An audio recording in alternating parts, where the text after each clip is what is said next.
కోనసీమ జిల్లా ఎస్పీగా బి కృష్ణారావు అమలాపురంలో బాధ్యతలు స్వీకరించారు. జిల్లాలో క్రైమ్ శాతం తగ్గించేందుకు కృషి చేస్తానని నూతన ఎస్పీ తెలిపారు.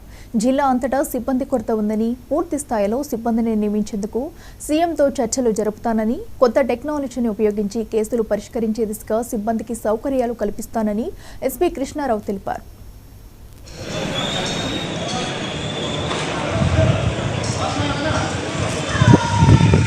కోనసీమ బిఆర్ అంబేద్కర్ కోనసీమ జిల్లాకి సూపరింటెండెంట్ ఆఫ్ పోలీస్గా బాధ్యత స్వీకరించడం జరిగింది. సో ఈ నేపథ్యంలో అందరితో కూడా మాట్లాడడం జరిగింది. సో ముఖ్య ఉద్దేశం ఈ జిల్లాకి ఒక మంచి పోలీసింగ్ అందరి సహకారంతో అందించాలనే ఒక ఉద్దేశంతో ముందుకు వెళ్తాం. సో దానికి మీ అందరూ ఒక సహకారం అన్ని విషయాల్లో కూడా ఉండాలని కోరుకుంటున్నాం.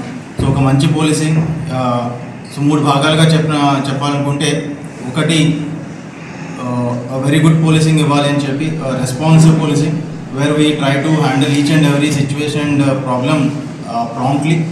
Second thing, men of welfare, ఎందుకంటే at the end of the day they are the persons who are going to be on the field working for the public and all. So వాళ్ళ welfare will also be a priority for me. And the third thing will be ఈ అన్నిటినీ కూడా టెక్నాలజీతో integrate చేస్తూ ఒక మెరుగైన policing అందించే విధంగా ముందుకు వెళ్ళే విధంగా ప్లాన్ చేస్తాను. So will try to deliver the best with the cooperation and support of all our men and officers.